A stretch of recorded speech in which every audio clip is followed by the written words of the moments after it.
Last video में हम लोग ने देखा था कि केमिकल रिएक्शन कैसा करते हैं, मतलब प्रोडक्ट किस तरीके से फॉर्म करते हैं।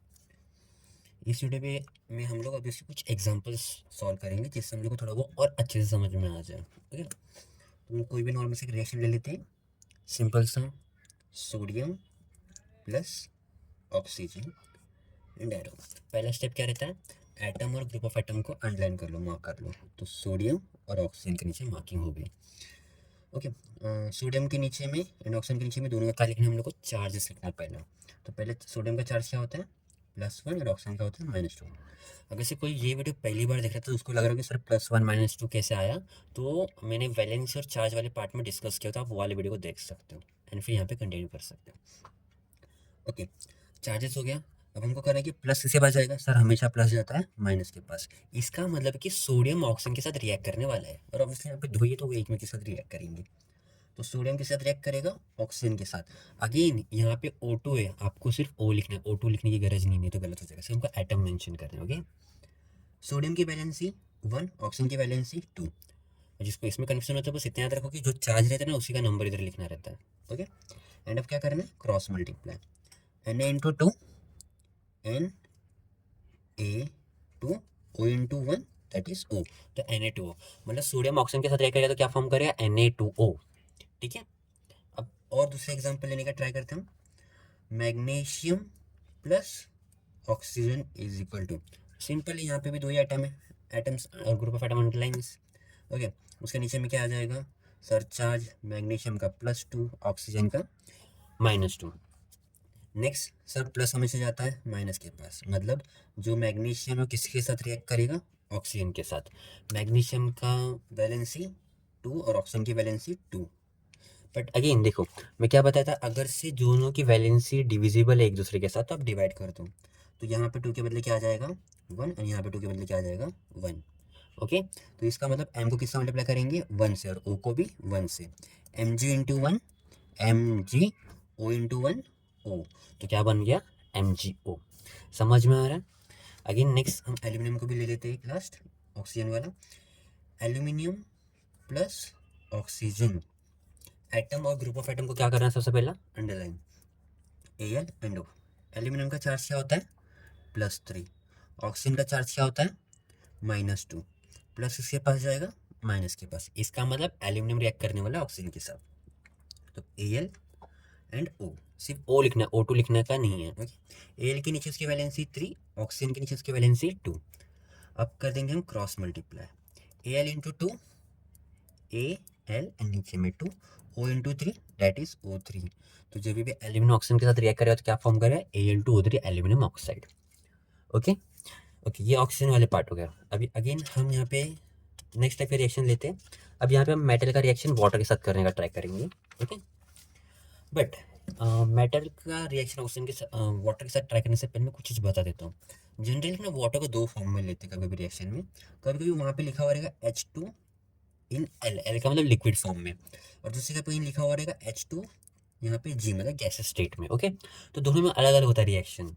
ओके, तो इसलिए कुछ मेटल जब ऑक्सीजन के साथ रिएक्ट करते हैं तो मैग्नीशियम ऑक्साइड को फॉर्म करता है, तो कुछ करते हैं तो मैग्नीशियम हाइड्रोक्साइड फॉर्म होता है। तो वो कब कैसा करना है वो बता देता हूँ। जब भी वाटर अगर से लिक्विड स्टेट में, तब आपको वाटर को लिखते टाइम पे कैसा लिखना है रिएक्शन में, H एंड OH करके। ओके, बताऊंगा कैसे हम आगे सॉल्व करेंगे। तो अगर से वो H2O के फॉर्म में तो आपको जैसे कुछ नहीं, जैसा का वैसा रखना है, H2O का H2O। ठीक, सब पर ये HOH क्या था, तो चलो अगेन बता देता हूँ, एग्जाम्पल के सॉल्व करते हैं। मान लो सोडियम, सोडियम का रिएक्शन हम कर रहे हैं वाटर के साथ, H2O, और बुक में लिखा हुआ है L। ओके, तो अगर से लिक्विड L लिखा है तो मैं क्या बताया, L लिखा है तो हमको क्या लिखना है, अगेन इसको रिपीट कर दो, Na प्लस, अगर से लिक्विड लिखा है तो आपको H वाटर को कैसे लिखना है, H और OH के फॉर्म में लिखना है। ठीक है, समझ में आया इतना। अब एटम और ग्रुप ऑफ एटम को अलग कर लो। हाँ सर, सोडियम H और OH साथ में रहता है, बताया था मैंने। जिसको नहीं याद है अगेन मैं इस वीडियो में भी बता देता हूँ, यहाँ पे ध्यान से देखो। यहाँ पे OH minus hydroxide, CO3 minus carbonate, SO4 minus sulphate, NO3 -1 nitrate, NH4 plus ammonium.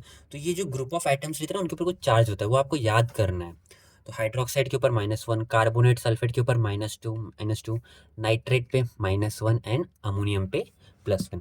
ठीक है, याद रहेगा इतना, चलेगा। ओके, अब यहाँ पे अगेन कंटिन्यू करते हैं। सोडियम के ऊपर क्या चार्ज था सर? सोडियम के ऊपर था +1 होता है। मैग्नीशियम पर क्या होता है? हाइड्रोजन के ऊपर क्या होता है? अगेन सर +1, और OH के ऊपर होता है -1। प्लस किसके पास जाएगा? प्लस जाएगा माइनस के पास। सर फिर ये प्लस, अब कुछ नहीं बचा तो रहने दो, अकेले रहेगा, देखेंगे। अब इसका मतलब क्या है? सोडियम रिएक्ट करेगा OH के साथ, तो नीचे में क्या लिखोगे? Na और OH, तो सिर्फ OH। ठीक है, Na के नीचे उसकी वैलेंसी 1, OH के नीचे वैलेंसी, सर वैलेंसी तो नहीं पता, तो कोई नहीं, नंबर के बाजू में जो नंबर है ना, सॉरी चार्ज में जो नंबर होता है उसी को हम लिख देते हैं।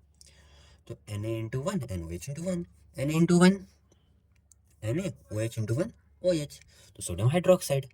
सर वो अकेला H बच गया था, तो H, बट H हमेशा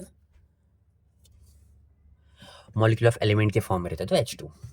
ठीक है, समझ में आ गया यहाँ पे, कोई डाउट है? अगेन इससे रिलेटेड हम लोग थोड़ा मैग्नीशियम वाला भी एग्जांपल ले लेते हैं। Magnesium plus water, but again आपके बुक में देखो वहाँ पे मेंशन हुआ रहेगा वाटर लिक्विड स्टेट में। अच्छा, अगर से लिक्विड मेंशन है, अगर लिक्विड स्टेट में, तो मैं क्या बताया हमको, इसको अगेन लिख के लेना है, Mg प्लस वाटर को H और OH लिखना है। ठीक है, अब एटम और ग्रुप ऑफ एटम को अंडरलाइन कर लो। हाँ सर, MgHOH, इतना क्लियर हुआ? ओके, अभी उनके नीचे का चार्ज लिख देते हैं। मैग्नीशियम का +2, हाइड्रोजन का +1, OH का -1। ठीक है, प्लस किसके पास जाता है सर? प्लस हमेशा जाता है माइनस के पास, और ये प्लस तो बेचारा बच गया, रहने देते। मतलब है कि मैग्नीशियम जो है वो OH के साथ रिएक्ट करेगा। ओके, Mg के नीचे उसकी वैलेंसी 2, OH के नीचे उसकी वैलेंसी 1। अब कर दो cross multiply, Mg into 1 Mg and OH into 2 OH, यहाँ पे 2, मतलब इस तरीके से MgOH2। अगर आप ऐसा लिखते तो गलत हो जाएगा। ओके, बिकॉज यहाँ पे जो OH है वो 2 बार है, सिर्फ H 2 बार नहीं है, इसलिए हमको OH को किससा करना है? ब्रैकेट में लिखना है, वहाँ पे मेंशन करना है ट्वाइस।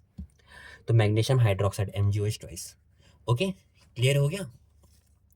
अभी कुछ कुछ ये वाला भी एग्जाम्पल लेंगे जहाँ पे वाटर गैसेस स्टेट में रहता है। ठीक है, तो उसका एक एग्जाम्पल हम लोग ले लेते हैं, जस्ट वेट, एल्यूमिनियम वाला लेते हैं हम लोग। ओके, तो Al प्लस H2O और एक गैस स्टेट में। अच्छा, गैस स्टेट में तो जैसा का वैसा रहेगा, फिर हम कुछ करने वाले नहीं है। अभी एटम और ग्रुप ऑफ एटम को अंडरलाइन कर लो। हाँ सर, एल्यूमिनियम एक, H और O, तो H एक होता है और O अलग होता है ना, हाइड्रोजन और ऑक्सीजन। ठीक है, एल्यूमिनियम के नीचे में उसका charge +3, hydrogen and oxygen, hydrogen का क्या होता है? +1 और ऑक्सीजन का होता है -2। प्लस किसके पास जाएगा? माइनस के पास। ठीक है, इस वाला क्या हो जाएगा? Al रिएक्ट करेगा ऑक्सीजन के साथ, Al की वैलेंसी 3, O की वैलेंसी 2, क्या हो जाएगा? क्रॉस मल्टीप्लाई, तो यहाँ पे आ जाएगा Al2 एंड O3। समझ में आया? एंड प्लस में कौन बच गया? अकेला H, पर H अकेला रहता है क्या? नहीं, वो मॉलिक्यूल ऑफ एलिमेंट के फॉर्म में रहता है, तो यहाँ पे आएगा H2। अच्छा, यहाँ पे हम लोगों ने H2 लिखा है तो वहाँ पे भी मेंशन कर देते हैं। ठीक है, आई थिंक सो। अब कब मैग्नीशियम हाइड्रोक्साइड मतलब मेटल का हाइड्रोक्साइड या फिर कब मेटल का ऑक्साइड बनेगा क्लियर हो गया रहेगा आपको। नहीं तो बस अगेन वापस बता देता हूँ, अगर से वाटर लिक्विड स्टेट में है तब कोई भी मेटल का वाटर साथ रिएक्ट करेगा तब मैग्नी उस मेटल का हाइड्रोक्साइड बनता है, मतलब बेस का फॉर्मेशन होता है। पर अगर से वहीं पे वाटर गैसेस स्टेट में है तब वहाँ पे मेटल का ऑक्साइड फॉर्म होता है, ना कि हाइड्रोक्साइड। ठीक है, ओके। अभी आगे और हम थोड़ा कॉम्प्लेक्स वाले क्वेश्चन में चले जाते हैं।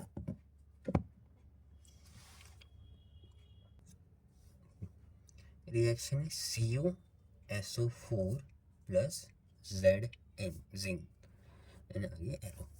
अच्छा, अब ये ऐसा क्वेश्चन है कि यहाँ पे ना अगर से मैं एटम और ग्रुप एटम को अलग कर लेता हूँ, पहला CuSO4 और Zn। ओके, अभी यहाँ पे ध्यान दो, कॉपर और ये जो जिंक होता है वो हम लोग ने 1 से 20 एलिमेंट स्टडी किया था, उसके अंदर तो ये आते नहीं है, तो अब इनका चार्ज क्या होगा? तो अगेन ऐसे बहुत सारे एलिमेंट है जिनके चार्ज आपको याद रखने पड़ेंगे, ज़्यादा नहीं, कुछ कुछ है। ओके, और ज़्यादातर करके यहाँ पे लिख लेता हूँ मैं। एक हो जाता है कॉपर। ओके, कॉपर का जनरली होता है +2, और या फिर इन लोग वेरिएबल वैलेंसी जिसके लिए कभी भी कॉपर का +1 भी रहता है। तो don't get confuse in that, okay. Zinc का होता है +2, ओके। Fe का भी होता है +2, बट अगेन इसका भी वेरिएबल वैलेंस रहता है तो इसका कभी कभी +3 भी होता है, ठीक है। एक होता है Ag सिल्वर, सिल्वर का होता है +1, ठीक है।